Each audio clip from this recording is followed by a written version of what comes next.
আমাদের বরগুলো সব আগে আগে ভাগছে।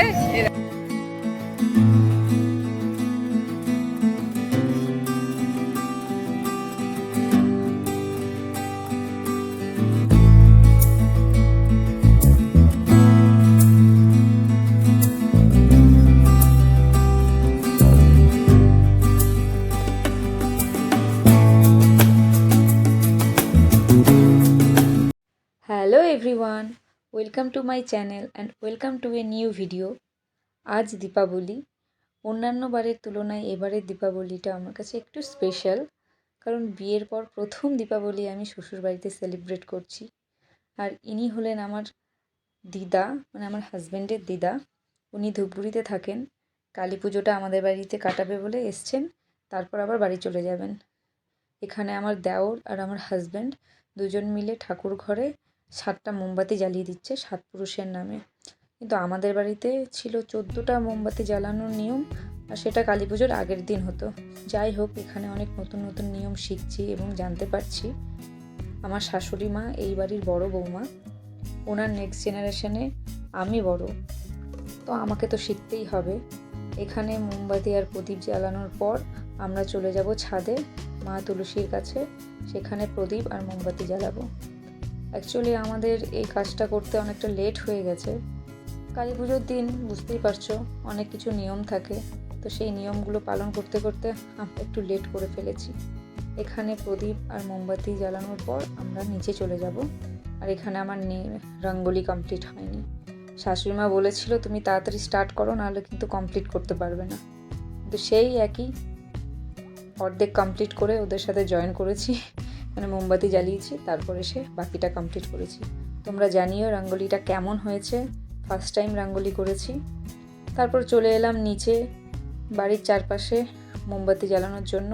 এখানে মোমবাতি জ্বালানোর পর আমরা চলে যাব আমাদের পুরনো বাড়ির উদ্দেশ্যে। আমাদের পুরনো বাড়িটা খুব একটা দূরে নয়, এই নতুন বাড়ি থেকে অ্যারাউন্ড 100 মিটারের মতো হবে। তো পুরনো বাড়িতে এসে চারপাশে মোমবাতি জ্বালালাম। অ্যাকচুয়ালি পুরনো বাড়ির স্মৃতি কেউই ভুলতে পারিনি, কিন্তু আমার বিয়ের পর আমি নতুন বাড়িতেই এসেছি। আর এইদিকে আমাদের ছাদে সব ছোট ছোট ননদ দাওররা মিলে বাজি পোড়ানো স্টার্ট করে দিয়েছে। আর আমার দিদা আর ঠাম্মা, ওদের খুশি তো দেখেই বুঝতে পারছো কতটা খুশি হচ্ছে। বয়স বাড়ার সাথে সাথে মনটা বাচ্চাই থেকে যায়, তাই সবার সাথে আনন্দ করতে মন চায়। আর এই দীপাবলির আলোর মতো সবার মনের দুঃখ কষ্ট দূর হয়ে মনটা আনন্দে ভরে উঠুক, এই কামনাই করি। আর এই যে দেখতে পাচ্ছ এই ছোট্ট পুচকিটাকে আমার ছোট্ট দাওর, সারাদিন দৌড়াদৌড়ি দুষ্টামি তো করতেই থাকে। সেই সকাল থেকে আমাদের বাড়িতে এসছে আর বোম ফাটাবে বলে। ওই মেজদা বড়দার সাথে দুপুরবেলা বোম কিনতে গিয়েছে, বোম এনে বোমটা রোদ্রেও দিয়েছে, তারপর এখন ফাটাচ্ছে। আর বোম দেখলেই ভয়ে দৌড়ে দৌড়ে পালাচ্ছে। আর ফাইনালি একটা ফানুস আমরা উড়াতে পেরেছি। এর আগেরগুলো ওড়ানোর চেষ্টা করেছিলাম, কিন্তু মোমটা উল্টো দিকে লাগানোর জন্য আর জ্বলেনি। আমাদের ফানুসটা দেখো কত দূরে চলে গেল। এরপর আমরা রেডি হয়ে চলে গেলাম পাড়ার মণ্ডপে। পাড়াতে আরও কয়েকটা পুজো হয়েছিল, কিন্তু এই মন্দিরটা আমাদের বাড়ির অনেকটা কাছে ছিল, তাই এখানেই চলে এলাম। এখানে মা, আমি আর পিসি বসে গল্প করছি।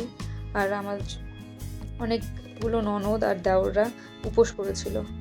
যাই হোক, এবারের পুজোটা একটু তাড়াতাড়ি হয়ে গেছে, অমাবস্যাটা এবারে তাড়াতাড়ি ছিল। তো পুজো কমপ্লিট করার পর সবাই প্রসাদ খেতে বসে গেছে।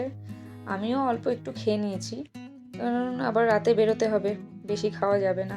ওখান থেকে তাড়াতাড়ি চলে এলাম, তারপর রেডি হয়ে ফ্রেন্ডদের সাথে বেরোবো।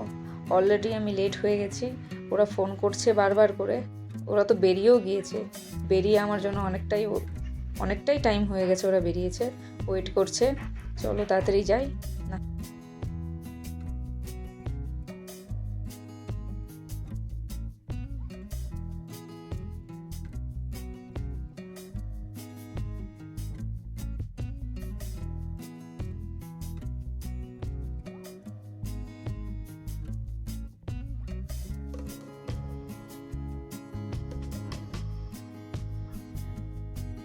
আমরা কয়েকটা ঠাকুর দেখলাম, 4-5টার মতো ঠাকুর দেখেছি। তারপর আমাদের পুরো খিদে পেয়ে গেছে। আর আমরা ভেবেছিলাম কালী পুজোতে অতটা ভিড় হয় না, কারণ আমি প্রথমবার বেরিয়েছিলাম, কিন্তু অনেকটাই ভিড় ছিল, দেখতে পাচ্ছ কতটা ভিড়। তো এক একটা ঠাকুর দেখতে অনেকটাই লেট হয়ে গেছে। তারপর আমরা ডিসাইড করলাম অল্প কিছু খেয়ে তারপর ঠাকুর দেখব, কিন্তু অল্প কিছু খেলে পরে আবার ডিনার করতে পারবো না। তাই আমরা ডিসাইড করলাম আগে খাওয়া দাওয়া করব, তারপর আমরা আবার ঠাকুর দেখতে বেরোবো। তো আমরা চলে এলাম মিন্টে। অনেকদিন থেকেই ভাবছিলাম মিন্টে আসবো, কিন্তু কোনো মতেই হয়ে উঠছিল না। ফাইনালি আজকে সাডেন প্ল্যান, আর প্ল্যানটা কাজ করে গেছে। তো আমরা এখানে এসেছি, অ্যাম্বিয়েন্সটা দেখো খুব সুন্দর, খুব পিসফুল অ্যান্ড রাস তো একদম ছিল না, জায়গাও পেয়ে গেছি। কালী পুজোর দিন জায়গা পাওয়া খুব ভাগ্যের ব্যাপার। তো সবাই পুরো খিদে পেয়েছে, অর্ডার দিয়ে আমরা বসে আছি, খাবার কখন আসবে। খাবার আসার সাথে সাথে সবাই খেতে বসে গেছে। খাওয়া দাওয়া করে তারপর কি কি ঠাকুর দেখলাম তোমাদের সাথে শেয়ার করব।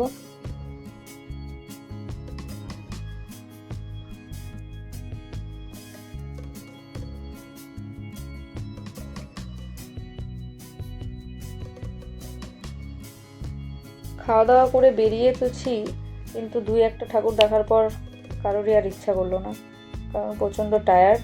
তো আমরা বাড়ির উদ্দেশ্যে রওনা দিলাম। আমাদের দীপাবলি তো খুব ভালো কেটেছে, তোমাদের কেমন কেটেছে কমেন্টে জানিও। আজকের মতো এইটুকুই, দেখা হচ্ছে নেক্সট ব্লগে। বাই।